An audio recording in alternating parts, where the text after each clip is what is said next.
So we are live. Yay. Hello. Hello. Hi, Shazia. Hello, everyone. Hi, Diana. I'm here again. Diana, it's my name. Let me play a bit with this. Great. So, hi. Hello. Hi, Diana. We are here with Shazia today. This evening, no, it's today. Still a day. Yeah. And Shazia is, let me read it. I want to present Shazia as a cultural intelligence coach. My God. You will have to explain this to me, this label, please. Um, what I know about Shazia, except that she's my friend and she's my colleague, and we know each other for, I don't know, Five some years. years ago. 5 years. Yeah. Okay. Wow. Nice.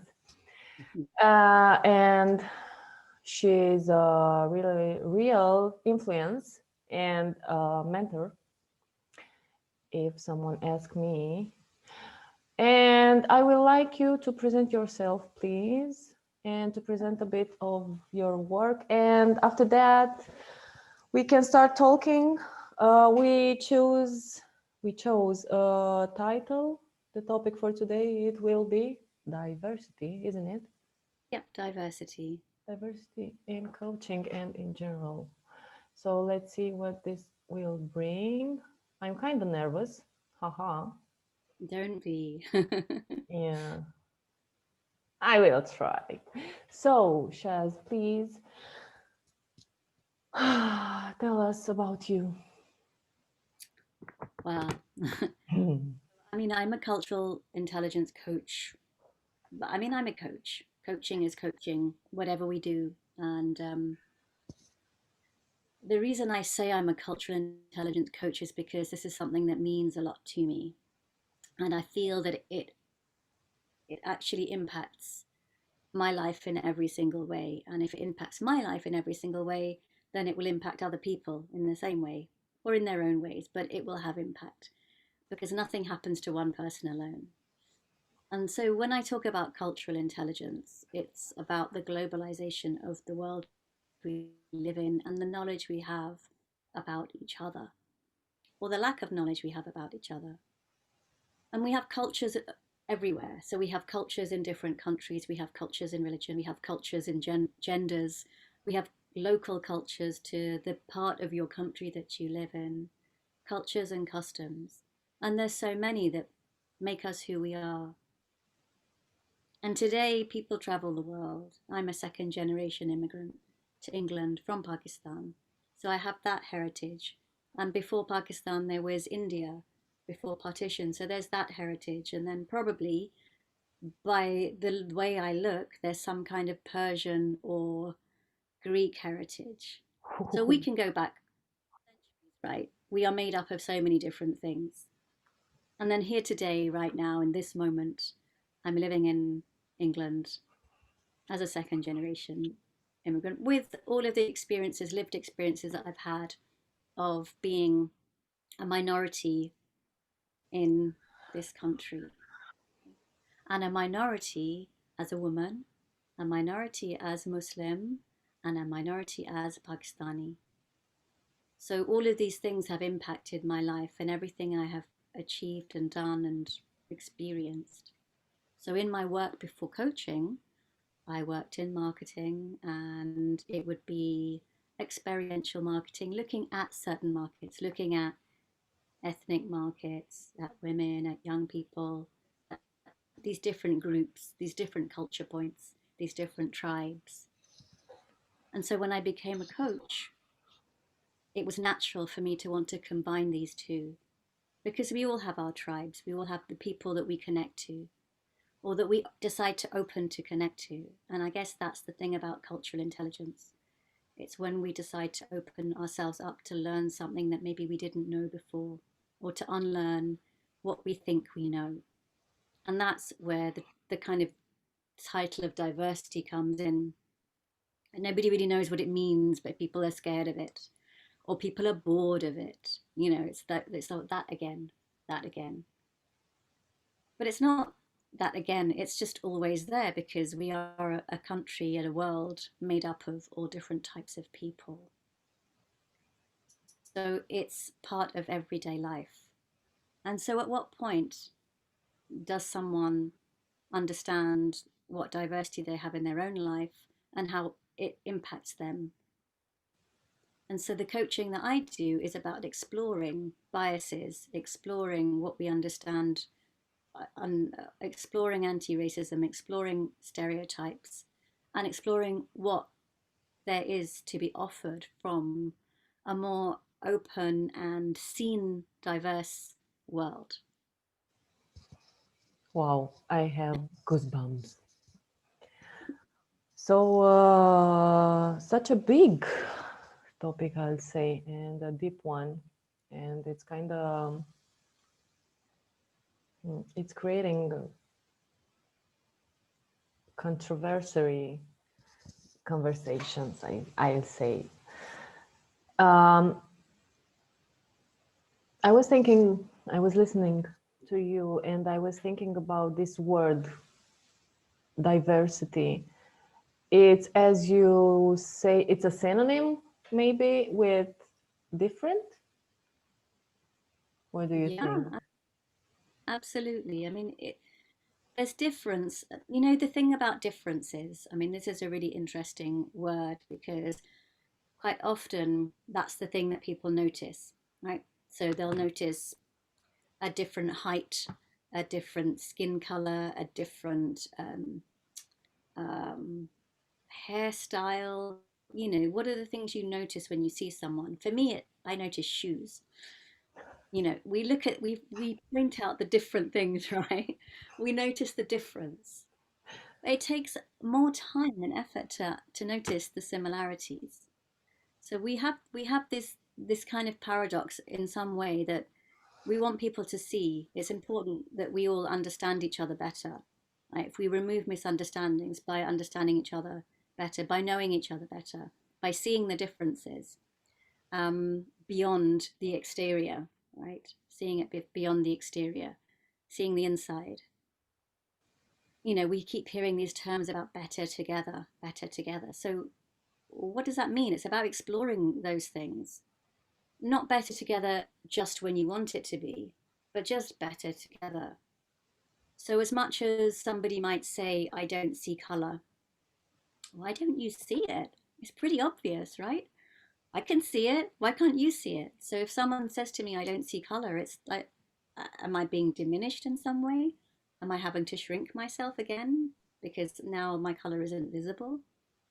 Um, so it's about looking beyond the exterior, right? It's like, what do you know of a person and their culture? What makes them operate the way they operate? Hmm. So when we have stereotypes, we assume certain people are certain ways. You are from Romania, and there's been so many stereotypes about Romanian people, right? Tell You me know, about it. you've lived that, you've seen it yourself. So without any kind of understanding of who a person is, what their actual culture is, um, there's just these stereotypical tropes that exist. And so it's about moving beyond that. You know, they stereotypes exist for every single group of people. It's not just one. Every single group of people has its stereotypes. But what matters is when those stereotypes turn into prejudice or discrimination, and people are treated differently because of it, or seen as inferior because of it by uh, by a dominant culture, for want of a better word. Dominant culture. Yeah, interesting. Hmm. I lost my question. That's Give me okay. a second. About, it was about, I was wondering this thing with stereotype becomes a problem, let's say, when maybe it's a question, I guess, when it's created as the normal, maybe, because we have a normality. And the problem with that's why I asked you about the different and diverse, the difference between the words. um, when you say someone or something is different, there is a problem. So you are functioning from a stereotype, as you said, and I'll say kind of normal, something that you created as being normal and dominate. Like, Right. Yeah. I mean, we do this as we live, right? We have our own thought projected realities on this world, and that's how we live. So if we decide a certain stereotype is the truth, hmm, and it's the truth, 100% the truth, and 100% the truth across a whole swathe of people, millions upon millions of people, then that becomes problematic. Because as human beings, we're multi layered, right? We have so many different aspects to us, and we grow. Most of us, hopefully. We all have that capacity to grow and to learn and to unlearn and repeat and repeat and repeat. And that's when change happens in this world.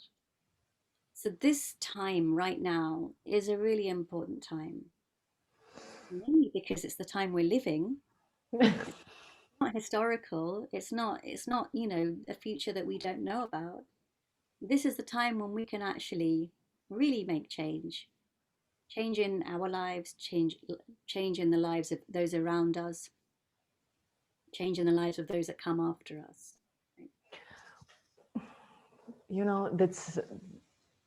that's again a big topic, change. Yeah, The first question that I have always have around change is, why should we change anything? Because this is the question that I found in the majority, I'll say, of the people that I know and that I work with and so on. Um, I was thinking about the difference and this need of change.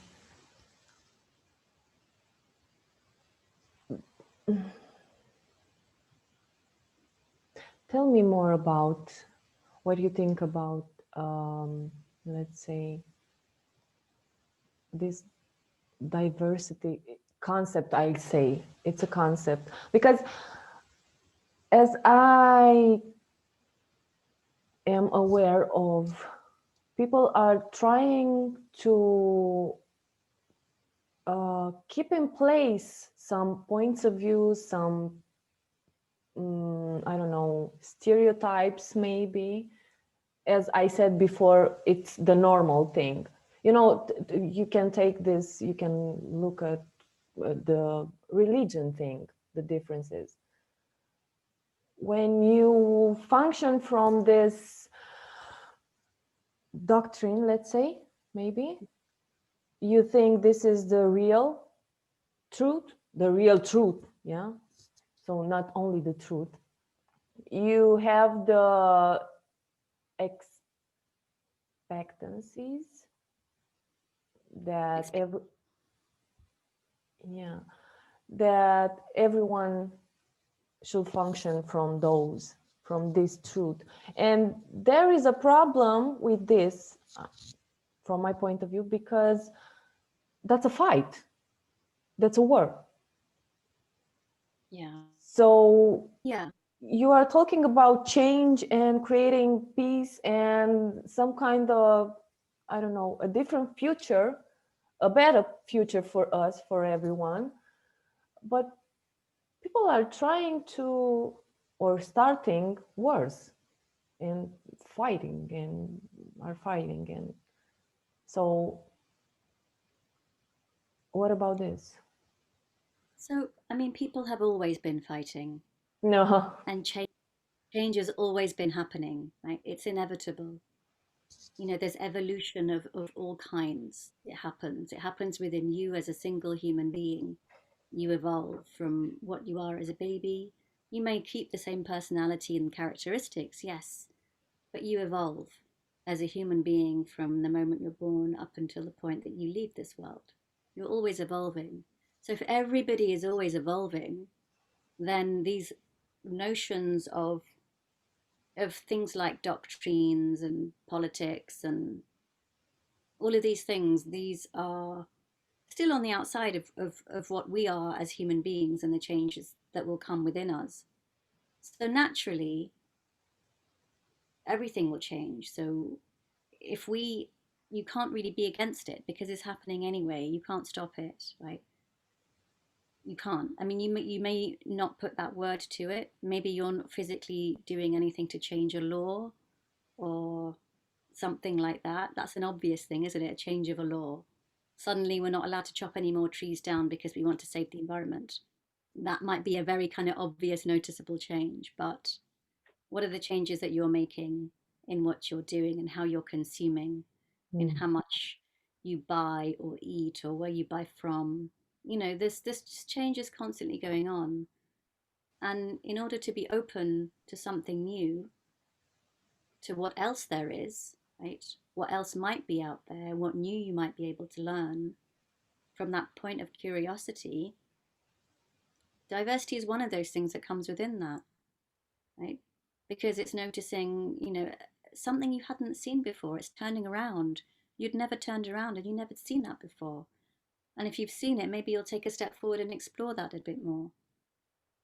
And so it's removing, rather than really worrying about change, it's worrying about fear. It's about removing the fear, right? Because everything around diversity is filled with fear. The idea that you're not behaving properly in terms of diversity in the conversations that are happening today, or maybe fear of being taken over by a culture, or really, you know, traumatically looking back across ancestors, you know, the atrocities that have happened and then the trauma that stays in. So if you think about the ancestral trauma that um, any community has faced, we've all faced it, right? There's always been wars. Like we said, there's always been wars. There's always been someone fighting someone else, someone colonizing someone else. Those scars are real. As a South Asian woman, I can tell you that there's lots of South Asian female trauma, intergenerational trauma, from the histories that we've had, right? The histories that we've all had produce the trauma that we have, but not everybody addresses it, right? So, what is the trauma of the Western white male who sees that their role is to own and control, own and control, own and control? What is the deep rooted trauma there that they feel the need to do that? Right? It's not something that's ever explored. Maybe it is. I mean, I'm sure someone somewhere is exploring this. Maybe that's a fear of change. Maybe that's why the fear of diversity comes in, because it's a loss of power and a loss of supposed power and supposed control. Right? Because we all have our own thought projected realities on this world of what it means. We make meaning of everything. We make meaning of what a diverse society looks like. And you know, diversity goes across all kinds of things. There's neurodiversity. So there's been so much study of late on autism, for example. And, you know, even in schooling, I have an autistic nephew. So it's become an interesting point for me to understand how teaching is different, how behavior is different, how learning is different, and the amount of effort being put in to find new ways of teaching these children. But actually, all the ways of teaching these children are so beneficial to every child. Like coming from a place of empathy, for example, yeah, looking at what that child really needs. Um, why can't every child have that? And so, if we're talking about why can't every child have that, when we're talking about neurodiversity, why can't every child have the same opportunity? Why not? Because maybe In order to have that, you have to have a problem or something. But it shouldn't have to be that way. That's what I I'm know, saying. I know. Yeah. So why can't we look at the world like that? Why can't we look at the world in terms of the diversity that there is within our societies is actually something to be celebrated? And that Uh, if we were all to each other, maybe take is a really bad word, take is in this scenario, but if we were all to open ourselves to learn from each other, and if we were all to be treated the same, and if we were all to understand how our gaze is actually affecting the world that we live in, then things could be different. yeah, I can be agree with that. So the point of the work is, as a cultural intelligence coach, is to really look at that awareness and the impact of it as a company, as an individual, as any kind of team. Like, where does it impact you? What do you understand about it? What are you unaware of, or what have you kind of pushed to the back of your head? You know, what are the anger points? What are the points of curiosity? Where does love come? At what point does love come in? Because at that point, the whole world changes, as you and I both know. Yeah, and that's break point, point break, whatever. Um,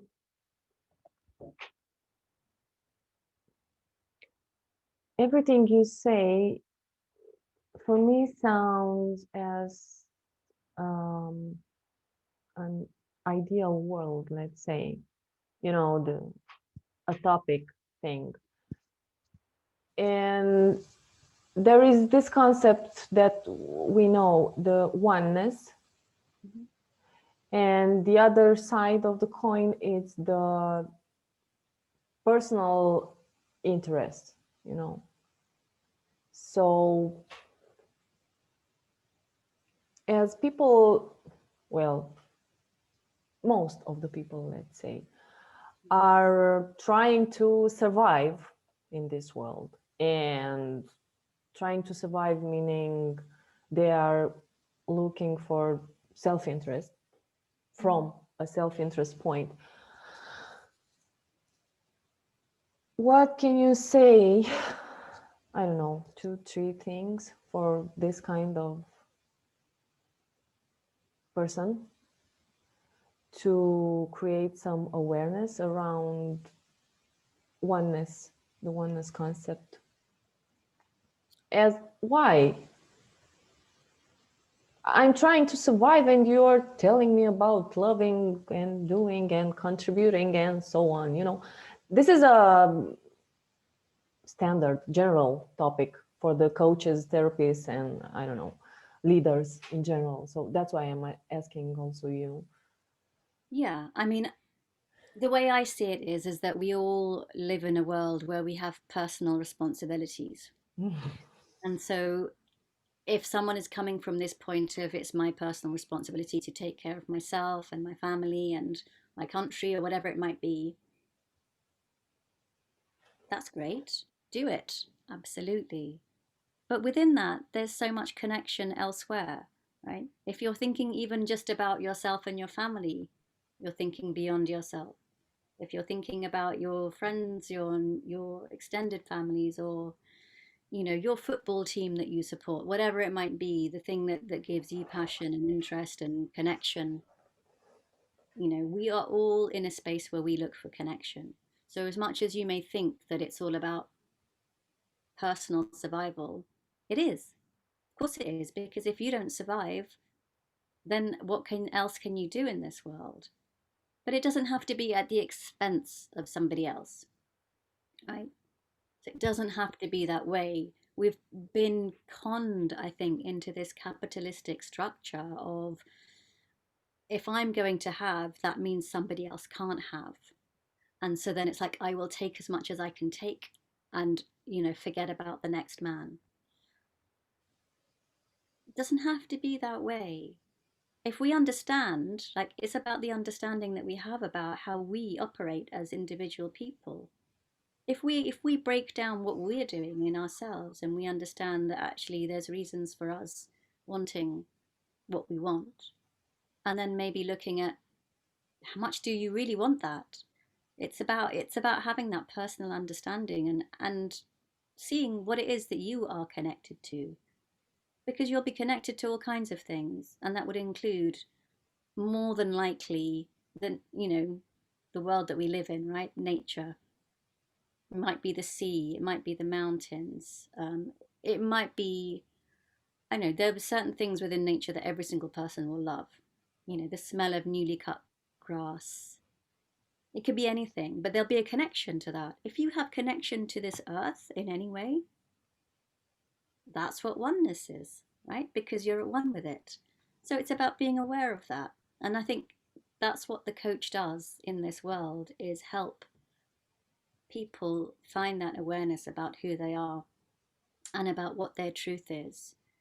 And truth can get clouded by veils over the heart. So that's why it always comes back to heart and love, because once you start leading from the head and you forget about the heart, you get into those modes. And so each person, really, stick with yourself, absolutely stay with yourself, but really understand yourself. And when you start to understand what really matters to you, which will be love and oneness, you'll change. And it'll be the slightest, tiniest change. And, there's that, saying about being on a ship and you're the captain of the ship and you're sailing along the path, and then you change your navigation just 1 degree, just one, and then you carry on sailing and you end up over here. You're somewhere different. So you yourself, you don't have to fundamentally change who you are, mostly. But you may have some insights that are so incredible for you that they are just that 1 degree and they take you somewhere else. There's nothing to fear with any of this. Mm. Nothing to fear. But we've come to this place where we suddenly fear everything. We fear saying the wrong thing. We fear thinking the wrong thing, or something that isn't seen as acceptable anymore. We don't want to then actually look at, where did that come from and why do I think that, and is it really wrong, is it not really wrong. The exploration and the curiosity isn't there. It's hard. In fact, I'm either on this side or I'm on that side. you know don't make me feel bad is quite often a thing that comes up. I don't want to feel bad. Why are you trying to make me feel bad? Because that's the lens at which someone's looking at it. So if you look at it from a different lens, if you look at it, observe it from somewhere else, maybe you'll see something different. And that's it. Maybe you'll see something different from a different perspective. Maybe you won't, but the likelihood is you will.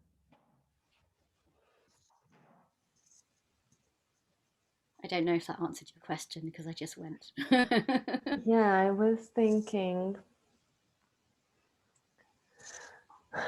I love this awareness thing and curiosity, and the perspective, change the perspective. I think this is everything Yeah, in personal development and coaching and whatever.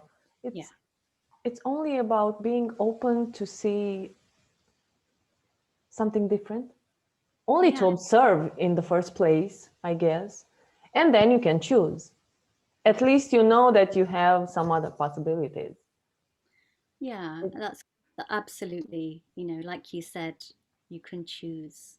But if you have, the more knowledge you have, the more choices you can make. Yeah. So, we are only as much as the knowledge we have, really.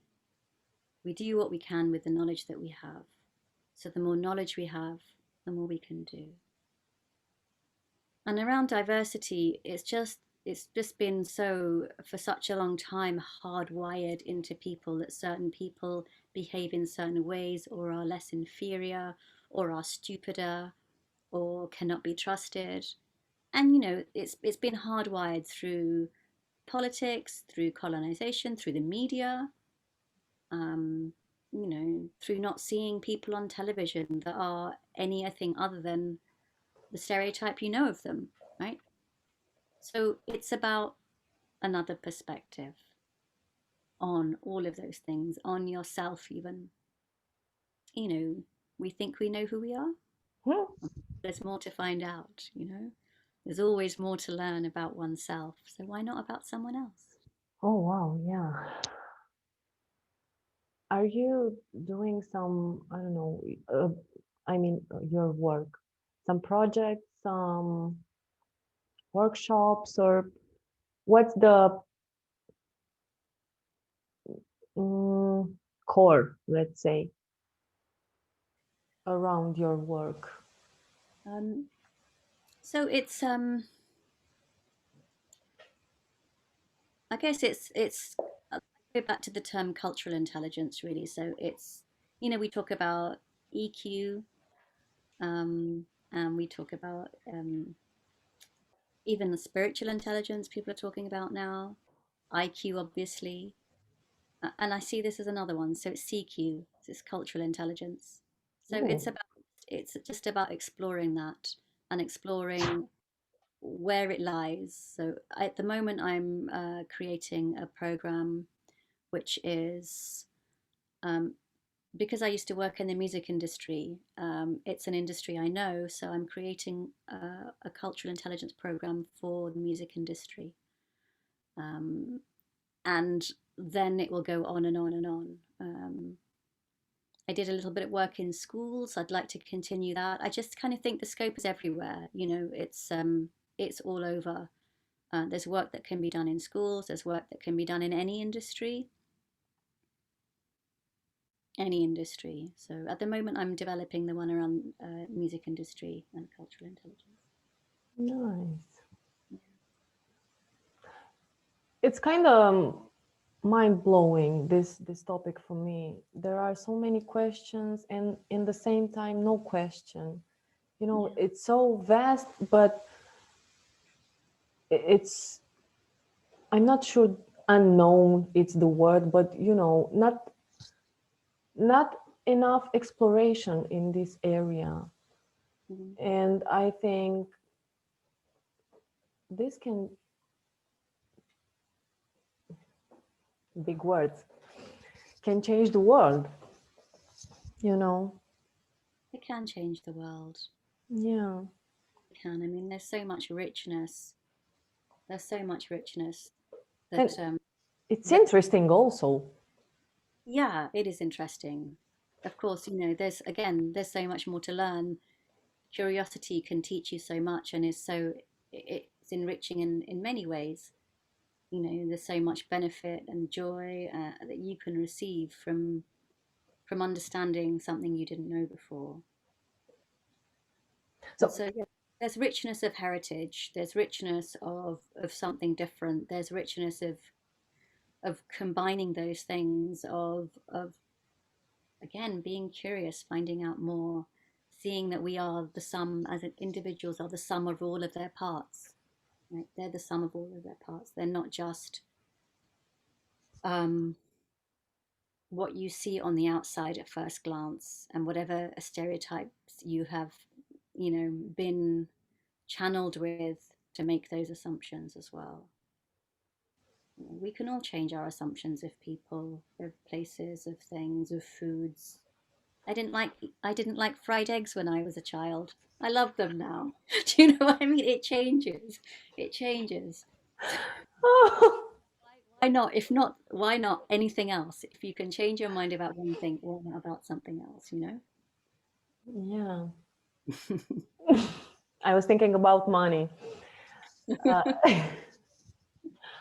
um, some words about coaching in general. Why, not why.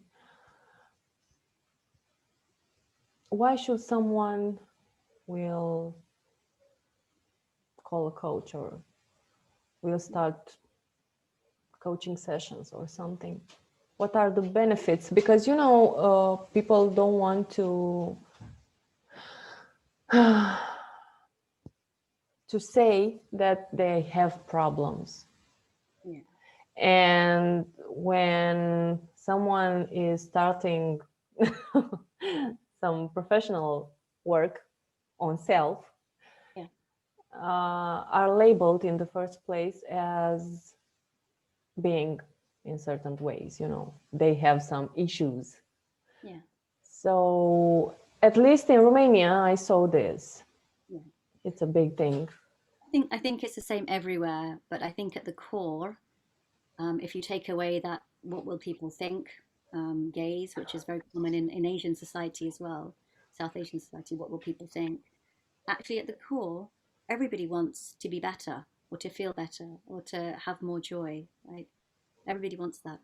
And so if somebody comes to the realization that they need some guidance, I think amazing, well done. Like you've grown enough to be able to see that.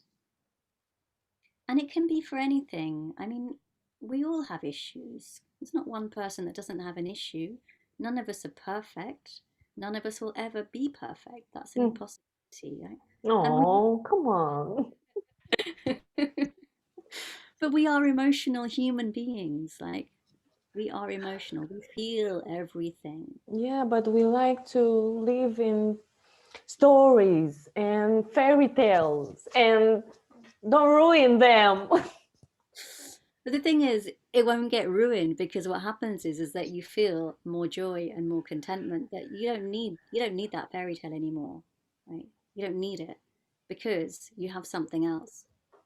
And so for me, with my coaching, what I discovered was that, as much as I am an emotional being, I would live in these emotions too long in certain emotions, and it would stop me from proceeding with my life or being I mean being at peace, really. I mean, Being. I had lots of happy times. It wasn't that, life was bad, but it was this way of living in these emotions and being weighed down by them. And I realized I don't have to do that anymore. And I realized it's easy not to do that anymore. And these are huge things.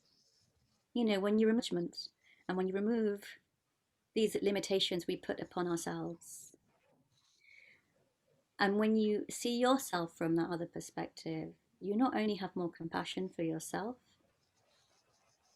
but you get to understand what you really need in life. And you get to understand what it is that really doesn't work for you. And that makes you much happier, not just in your own self, in your own being, but with those around you. And that makes a difference because we all have energy, we all have vibrations. And so whatever we are vibrating out changes. And I mean, self limitation and self judgment is something that you and I are working on together, right? So that's something, a program that Diana and I are putting together at the moment, Yeah. uh, is about oneness, which is specifically about that. So I think everybody can benefit from coaching, and maybe you just want coaching to get that promotion, and that's fine. Then you'll figure out what you need, the barriers you need to remove in order for you to get that. Or maybe you need coaching because, you can't get fit. I mean, it can start as anything, but guaranteed at some point within those coaching sessions, you will start to talk about something quite deep. Hmm. We know that. We know that, yeah, we know that. Yeah. Deep is scary, but deep is. Ooh, more of that, please. But deep is transformational. Yeah. Real transformation happens when you allow yourself, because it has to be you that allows yourself, right? You have to make the choice, Exactly. as you said earlier. You have to make the choice to go there.